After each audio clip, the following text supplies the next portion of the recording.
Hey my lovely people, আসসালামু আলাইকুম। কেমন আছো সবাই? আশা করছি সবাই অনেক ভালো আছো। তো আজকের ভিডিওটা একদম দুপুরে রান্নাবান্না থেকে শুরু হচ্ছে।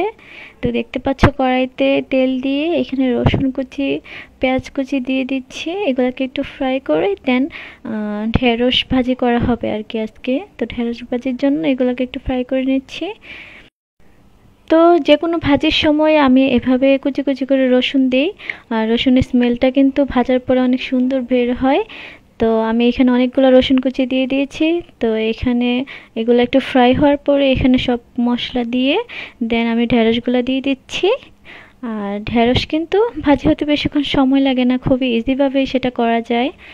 তো ঢেঁড়স ভাজি আমার ভালো লাগে। ঢেঁড়স আমার সবভাবেই ভালো লাগে, ভাজিও ভালো লাগে, ভর্তাও ভালো লাগে, আবার ওই যখন আলু দিয়ে মাছ রান্না করা হয় ঢেঁড়স দিয়ে, ওইটাও আমার ভালো লাগে। তো এখানে আবার দিয়ে দিচ্ছি ফালি করা অনেকগুলো কাঁচামরিচ।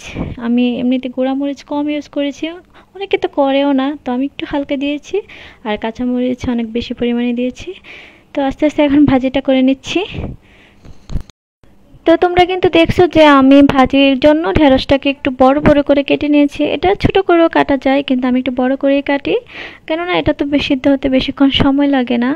আর দেখতেও একটু সবুজ সবুজ থাকে। আর তাছাড়া বেশি কুচি কুচি করে ফেলে জিনিসটা একটু বেশি, যখন বেশি ফ্রাই হয়ে যায় পুষ্টিগুণটা কিন্তু একটু কমে যায়।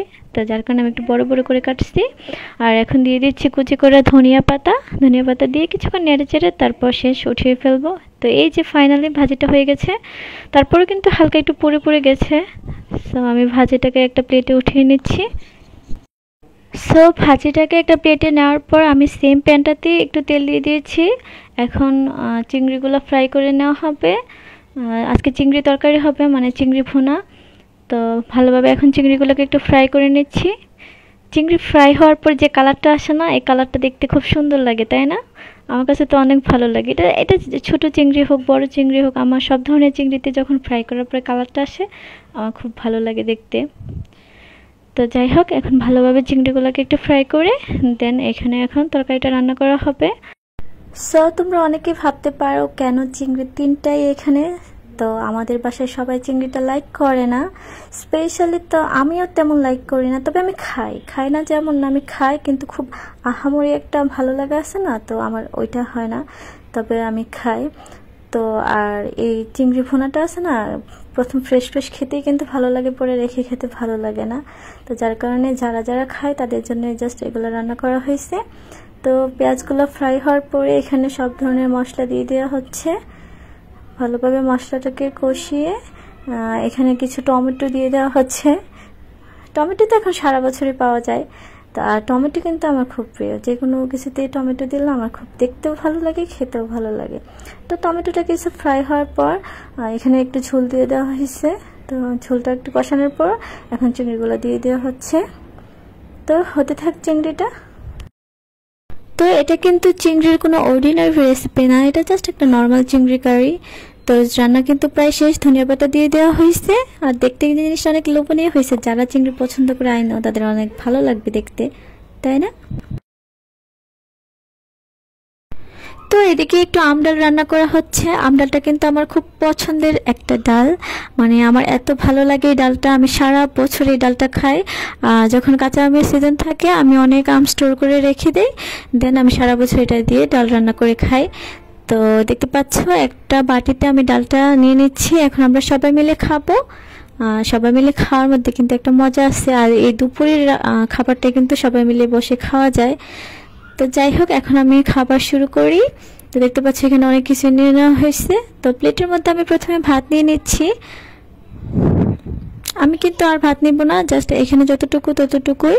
আর দেন আস্তে আস্তে সবগুলা তরকারি একসাথে নিয়ে নিব। তো প্রথমে আমি চিংড়ি ফ্রাইটা নিচ্ছি। তোমরা তো আগেই বলছি যে আমি চিংড়িটা অনেক বেশি পছন্দ করি না। এটা চিংড়ি ফ্রাই না, না সরি, চিংড়ি ভুনা। তো এখন আমি প্রথমে চিংড়ি ভুনাটা দিয়ে খেয়ে নিচ্ছি। ভাজি চিংড়ি ভুনা মিক্স করে খাচ্ছি, আমার একটু মিক্স করে খেতেই ভালো লাগে। তাছাড়া ভাজিটা কিন্তু খুব মজা হয়েছিল, চিংড়ি ভুনাটাও খুব মজা হয়েছিল। আর সাথে তো কাঁচামরিচ দেখতেই পাচ্ছ, কাঁচামরিচ থাকলে তো সাথে যদি খাবারের সাথে যদি কাঁচামরিচ আর লেবু থাকে তাহলে তো কথাই নেই, খাবারটা কিন্তু অসাধারণ হয়। আমি একটু ফুডি বুঝছো, যার কারণে আমার খেতে খুব ভালো লাগে, আমি খেতে খুব পছন্দ করি।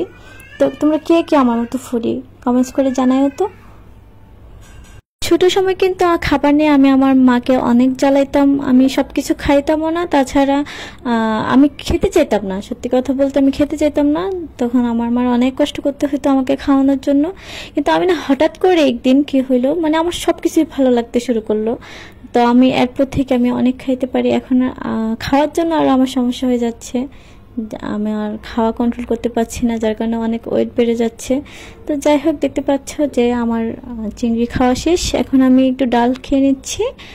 আম ডাল বুঝোই তো কি পরিমাণ মজা হয়, আমার মনে হয় যে প্রত্যেকটা মানুষই আম ডালটা অনেক পছন্দ করে, আর সাথে একটু লেবু কচলিয়ে কাঁচামরিচ ভেঙে ভেঙে যদি খাও, দেন জিনিসটা আরও বেশি মজা লাগে, তাই না? আমার এখনই আবার খেতে ইচ্ছা করছে, প্রতিদিন যখন আমি ভয়েস ওভার দিই না, আমার খুব খেতে ইচ্ছা করে আবার। তো যাই হোক, এখন আমি ভালোভাবে খেয়ে নিচ্ছি। তোমাদের কার কার খেতে ইচ্ছে করছে?